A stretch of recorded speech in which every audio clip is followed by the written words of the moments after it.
Assalamualaikum warahmatullahi wabarakatuh. Selamat siang dan salam sejahtera untuk kita semua. Tentunya yang saya hormati Pak Riki ya, tadi teman-teman dari SKK Migas di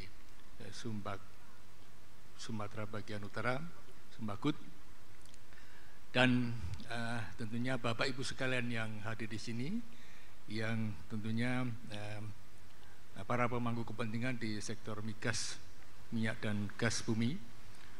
Dan ini adalah suatu kesempatan bagi saya ya, mewakili Kementerian Investasi, mewakili Pak Menteri untuk bisa hadir di sini untuk menyampaikan hal-hal yang terkait dengan kebijakan investasi yang terkini. Itu yang pertama. Kemudian yang kedua, tentunya tadi di dalam pembukaan disampaikan forum ini adalah semacam forum koordinasi, sinkronisasi, dan integrasi terhadap program-program dari SKK Migas, dan tentunya dari Kementerian Investasi BKPM akan sangat senang sekali bisa sharing di sini terkait dengan tentunya yang menjadi fokus perhatian sekarang ini adalah implementasi dari Undang-Undang Cipta Kerja ya, dan turunannya, yang semuanya itu diberikan kepada kemudahan untuk perizinan berusaha untuk semua sektor usaha. Nah, kita ketahui bahwa memang pandemi ini memberikan sedikit hambatan terhadap daripada target realisasi investasi di BKPM. Tahun ini ditargetkan 900 triliun ya. Namun tadi sampaikan Bang Angga bahwa sampai triwulan 3 sudah tercapai hampir 74,6%. Artinya yang sisanya ini ya, di dalam masa pemulihan ini bisa diharapkan dapat tercapai. Nah, memang dalam skema besar kita, target realisasi investasi tahun 2022 itu arahan Presiden, pemerintah menginginkan tercapai 1.100 sampai 1.200 triliun, kurang lebih seperti itu. Nah, kenapa targetnya tinggi sekali dari 900 2021? Ini tidak lain adalah dalam rangka nanti untuk mengejar angka pertumbuhan ekonomi bisa mencapai 5,5 sampai 5,6%. Dan ini memang diberikan perintah ini menjadi tugas yang tidak ringan di kementerian kami. Bapak Ibu sekalian, bahwa memang kalau kita melihat ya, daripada pertumbuhan ekonomi, salah satu yang terbesar adalah kontribusi di bidang kebutuhan konsumsi rumah tangga. Dan sebenarnya memang untuk investasi sendiri itu memberikan kontribusi hanya sekitar 25-27%. Investasi real ya. Karena kalau kita lihat yang namanya direct investment ini adalah realisasi yang memang ditanamkan penanaman modal di situ, dan memang setiap berkala dilaporkan kegiatannya. Dan ini memang kontribusi sedikit.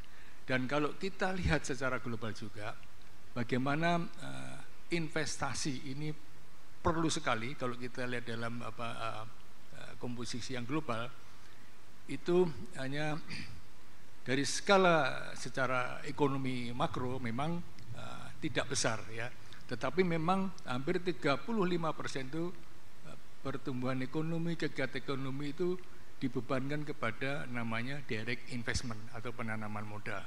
Ini kurang lebih seperti itu pengantarnya.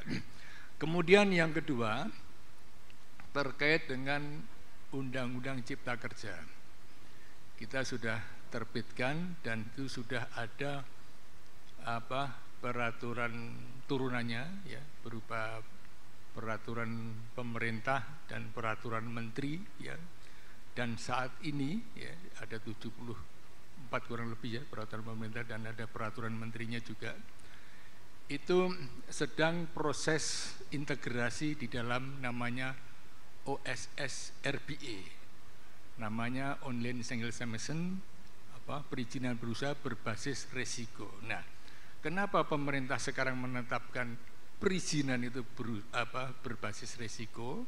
Ini berbeda dengan mazhab yang dulu, bahwa dulu intinya setiap pelaku usaha itu berbasis izin. Skala kecil, pengusaha mikro, kecil, menengah, besar itu harus memiliki izin usaha. Nah, dengan adanya OSS RIBE ini, ya, ini merupakan sistem yang baru dibangun, ya. Jadi bukan merupakan migrasi dari OSS 1.1. Kalau dulu 1.0 ke 1.1 migrasi. Nah, ini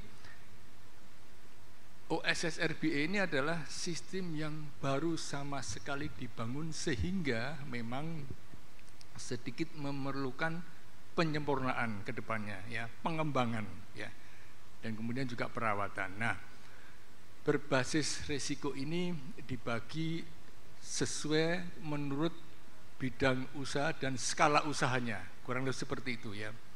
Jadi ada skala usaha kecil, menengah, dan tinggi, ya, rendah, menengah, dan tinggi, seperti itu kurang lebih, ya. Nah, kenapa dibagi seperti itu? Awal mulanya memang bahwa penanaman sistem OSS ini diperuntukkan bagi pelaku usaha yang kecil dulu, ya, seperti itu. Nanti kemudian selanjutnya, ya, setelah dicanangkan oleh di launching Pak Presiden tanggal 9 Agustus yang lalu, itu bisa nanti ke yang menengah rendah, menengah tinggi, dan tinggi. Nah, untuk skala besar, skala bidang usaha ini didasarkan pada kualifikasi baku lapangan Indonesia atau namanya KBLI, berdasarkan KBLI. Jadi kalau Bapak Ibu sekalian, kalau istilahnya ini mengajukan izin, ya, melalui login, ya, sudah ada hak akses itu akan ketahuan di situ kira-kira bidang usaha, skala usaha Bapak itu rendah, menengah, atau tinggi. Di situ ketahuan. Secara otomatis sistem akan membaca, ya. Contoh untuk skala kecil saja, misalnya skala usaha mikro, itu akan terbit hanya NIB.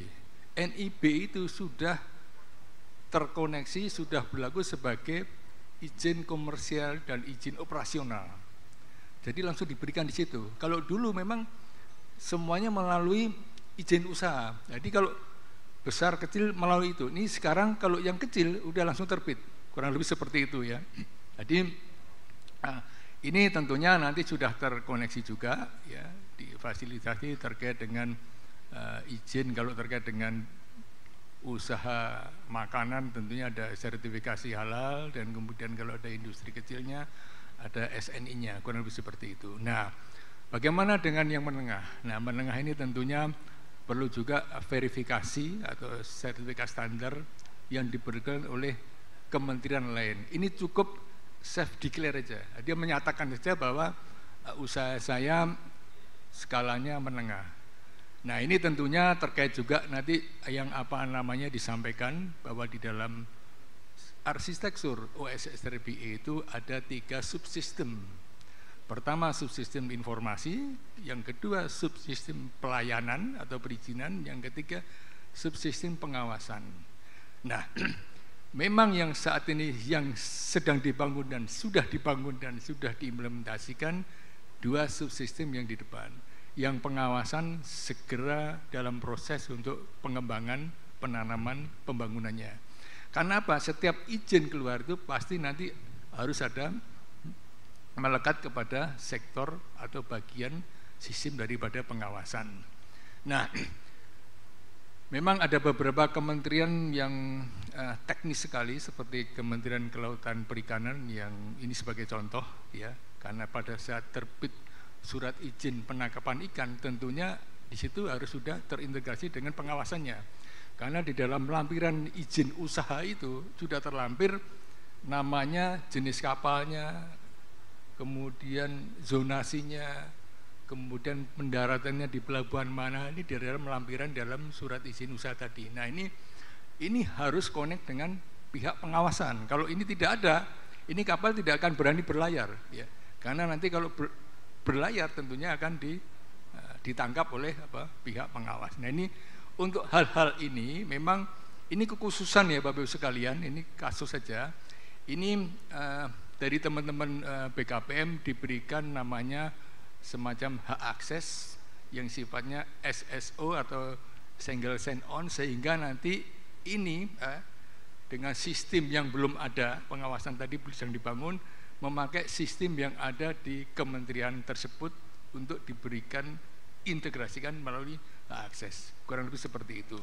Nah, kemudian bagaimana kalau yang risiko tinggi, ya kebanyakan memang para pelaku SKK migas ini, pelaku minyak dan gas bumi ini memang di wilayah itu tinggi semua, jadi nggak ada yang rendah ini.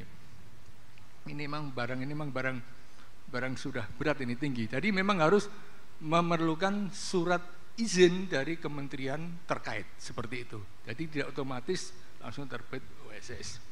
Bapak Ibu sekalian, informasi yang lain bahwa saat ini juga Kementerian BKPM terus berlanjut memberikan, istilahnya memfasilitasi, mempercepat kepada izin-izin yang terkait dengan sektor minyak dan gas. Kalau kita lihat di dalam materi saya yang sudah dibagikan, akan kelihatan di situ bahwa perizinan di sektor minyak gas bumi itu memang sebagian besar adalah sudah pada risiko tinggi ya. Kalau kita lihat di situ ada juga ada contoh yang kami dapatkan dari legalitas dan kebijakan di perizinan sektor minyak dan gas bumi. Kalau kita lihat di dalam materi, memang dasar hukumnya dari Undang-Undang Nomor 3 Tahun 2020, kemudian juga ada peraturan pemerintahnya Nomor 25 Tahun 2021. Nah, ini tentunya yang terakhir yang menjadi acuan dari Kementerian Investasi untuk menanamkan namanya elemen data atau KPLI adalah berdasarkan peraturan Menteri SDM Nomor 5 Tahun 2021 tentang kegiatan usaha dan penyelenggaraan perizinan berusaha berbasis risiko sektor energi minerba. Bapak Ibu sekalian, selanjutnya di dalam perizinan sektor ya, energi dan sumber daya mineral dalam berbasis risiko, kita telah ini teknis sekali Bapak Ibu sekalian. Tadi juga ada sudah menanyakan kepada kami, Bang Angga, ada pelaku usaha menanyakan BUT, Badan Usaha Tetap di migas ini belum bisa masuk ke mana sistem OSS kita, karena memang masih diperlukan izin-izin terkait dari kementerian lembaga yang lain terkait dengan mungkin kesesuaian kegiatan pemanfaatan ruang yang memang saat ini juga sedang difinalisasi ya. Karena ruang ini ada ruang darat, ada ruang laut, jadi repotnya begitu. Satu KPLI bisa beririsan dengan kementerian yang lain seperti itu. Jadi kalau memang ini eksplorasinya di kelautan, di perairan di laut, ya tentunya harus melibatkan Kementerian Kelautan Perikanan selain tentunya Kementerian PUPR. Kita lihat ada di KPLI di bawah binaan SDM Migas ini ada 9 KPLI dengan jumlah izin 5 izin dan non izin. Kemudian non KPLI sebanyak 115 KPLI dengan jumlah izin dan non izin 33. Ada perinciannya di situ. Ada kelihatan di situ. Di mana saja kita sudah mapping juga, ada di direktorat dulu, kemudian di direktur hilir. Bapak Ibu sekalian, KPLI tahun 2020 ini adalah KPLI yang terbaru yang dipakai oleh sekarang ini Kementerian Investasi BKPM dalam melakukan proses perizinan berusaha berbasis risiko. KPLI ini adalah 5 digit yang memudahkan bagi pelaku usaha untuk setiap saat untuk bisa menambah bidang usahanya ya, karena lebih rinci. Jadi saya informasikan satu NIB itu berlaku untuk izin-izin yang lain, lebih dari satu izin. Jadi pintunya di situ Pak ya. Kalau udah punya NIB itu sudah bisa melakukan perluasan. Kita lihat di rencana alur integrasi OSS khusus hulu migas. Coba kita lihat di materi saya nomor 25 halaman 25. Kita lihat di situ ada pelaku usaha mengajukan namanya permohonan di OSS, kemudian mengisi KPLI-nya yang ditentukan, kemudian memilih lokasi, kemudian persyaratan dasar lingkungannya harus dipenuhi, kemudian ada persetujuan lingkungan, kemudian ada pemenuhan persyaratan. Dan memang akhirnya ya nanti untuk pemenuhan persetujuan lingkungan itu yang saat ini sedang tahap koordinasi Bang Angga ya, karena ini proses berlanjut terus, ini ditarget minggu ini ya, Jumat ini harus selesai ya, karena BKPM Kementerian Investasi besok Rabu itu mengadakan rapat koordinasi seluruh DPM-PTSP se-Indonesia ya, hari Rabu, hari besok ya, kami juga hadir. Nah ini tentunya ini harus dapat diselesaikan, karena nanti di forum itu kita meminta masukan dari para kepala dinas ya, kira-kira hambatan pemenuhan komitmen perizinan di daerah itu apa saja yang memang harus perlu dipercepat ya. Nah sebetulnya kalau dari segi pusat, dengan adanya PP nomor 5 tahun 2001 tentang penyelenggaraan perizinan berbasis risiko di pusat, ini sudah selesai dengan menanamkannya berbagai elemen data KPLI ke sistem OSS. Tetapi yang menjadi handicap memang sampai saat ini memang belum seluruhnya daerah melaksanakan di dalam PP Peraturan Pemerintah nomor 6 tahun 2021 tentang penyelenggaraan perizinan yang ada di daerah. Contoh seperti untuk kesesuaian kegiatan ruang, jadi memang harus segera tentunya Bapak Bupati, Wali Kota, ya, Kepala Daerah untuk segera menyusun namanya perda zonasi. Kalau ini tidak ada, tidak segera dibuat, tentunya akan menyulitkan sekali yang namanya online single set mesin yang sudah bangun dari pusat ke daerah. Karena kalau kita lihat catatan dari Kementerian ATR ya, bahwa ada 2000 yang belum memiliki digitalisasi di bidang RDRT. Nanti kalau ada wakil pembicara dari Kementerian ATR, nanti ada senior saya Ibu Ari, nanti tentunya bisa menjelaskan cara rinci. Dari 2000 itu yang ada itu baru 70-an yang sudah melakukan RDRT secara digital. Jadi ini sulitnya di situ Bang ya. Jadi memang nanti ada beberapa daerah yang memang kesulitan untuk connect. Jadi pada saat dia menentukan wilayah karena belum ada digitalnya, ya akhirnya berhenti di situ dalam suatu sistem. Bapak-Ibu sekalian, barangkali itu yang dapat saya sampaikan. Memang kalau kita bicara izin ini memang perlu waktu Bang ya. Tapi saya membuka pintu tadi dengan Ibu dari Jakarta, Ibu Afrida ya, tadi sudah siap nanti kita memberikan waktu setelah ini. Silakan Bapak Ibu sekalian, memang kalau memang ada yang perlu dipertanyakan, saya siap di sini sampai siang ya. Tentunya nanti bisa saya share juga nomor handphone saya. Saya katakan kalau dalam forum selalu bilang silakan di WhatsApp 24 jam. Akan saya jawab kalau saya lagi bangun. Tentunya gitu ya. Demikian dari kami, terima kasih. Wassalamualaikum warahmatullahi wabarakatuh.